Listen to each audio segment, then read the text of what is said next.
रजनी को बचपन से ही पेंटिंग का बहुत शौक था। वो हमेशा से ही पेंटर बनना चाहती थी, पर उसके माँ और पिताजी ने उसको कभी भी इस चीज के लिए सपोर्ट नहीं किया और उसकी शादी नीरव से हो गई। नीरव रजनी को बहुत प्यार करता था, पर रजनी हमेशा चुपचाप ही रहती। वो इस शादी से खुश नहीं थी। वो ये शादी नहीं करना चाहती थी। उसे तो हमेशा से पेंटर जो बनना था। अपने इस सपने को वो नहीं पूरा कर पाई, इसलिए वो हमेशा उदास रहती थी। रजनी, बहुत ही बढ़िया फिल्म लगी है, कल देखने चले? नहीं जी, कल मुझे बहुत काम है, मैं नहीं जा पाऊंगी। अच्छा तो कोई बात नहीं, संडे को चलते हैं। देखिए, मुझे फिल्म देखना पसंद नहीं है। आपको जाना है तो चले जाइए।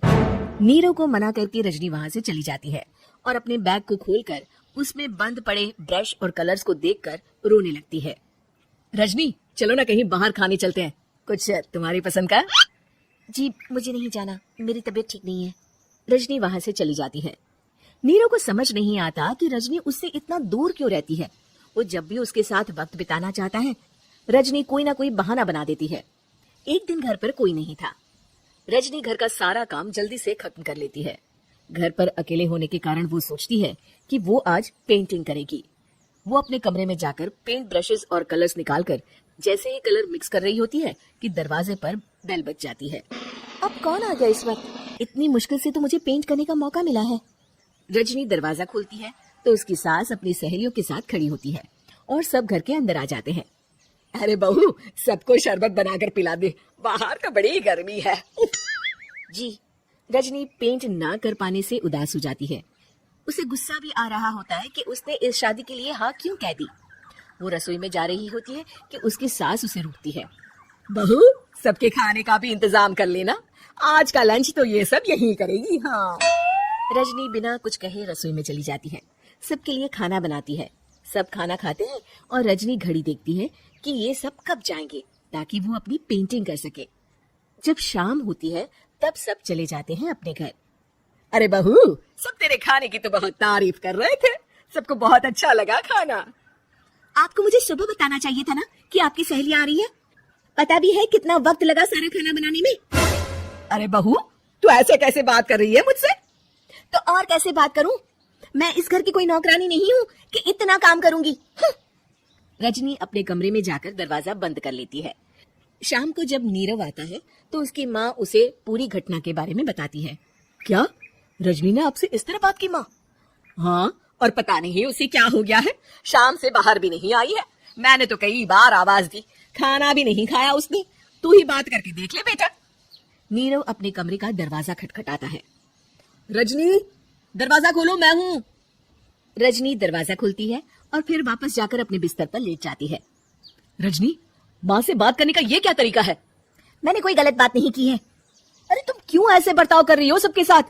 क्या तुम इस शादी से खुश नहीं हो? रजनी कुछ नहीं बोलती। अरे बताओ मुझे रजनी, क्या ये शादी तुम्हारी मर्जी के खिलाफ हुई है? हाँ, मैं ये शादी कभी नहीं करना चाहती थी। तुमसे क्या, मैं किसी से भी शादी नहीं करना चाहती थी। रजनी रोने लगती है। चुप हो जाओ रजनी, बताओ मुझे, तुम क्यों नहीं करना चाहती थी शादी? रजनी बेड के नीचे से अपने पेंटिंग्स, कलर्स, ब्रश, पेपर्स निकालती है। इतने में उसकी सास भी कमरे में आ जाती है। ये देख रहे हो, ये थे मेरे सपने। मैं पेंटर बनना चाहती थी, पर माँ पापा ने कभी सपोर्ट नहीं किया और मेरी शादी करवा दी। मेरे सारे सपने टूट गए। हर वक्त बस गुस्सा आता रहता है मुझे। मैं जानती हूँ कि आप लोगों की इसमें कोई गलती नहीं है, पर मैं क्या करूं, मुझे समझ में नहीं आता। रजनी फूट फूट कर रोने लगती है। मुझे माफ कर दीजिए, आप दोनों के साथ मैं बहुत बुरा बर्ताव कर रही हूँ। अरे रजनी बेटा, चुप हो जाओ तुम। नीरव पानी लेकर आता है। ये लो पानी पियो और शांत हो जाओ।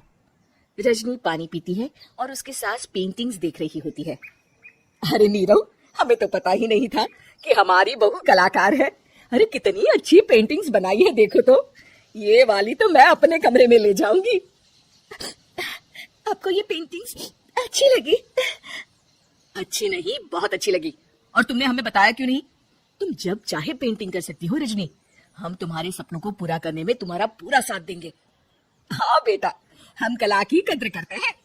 हम कलाकार तो नहीं, पर मुझे गर्व है कि मेरी बहू एक कलाकार है। रजनी, नीरव और सास तीनों हंस पड़ते हैं।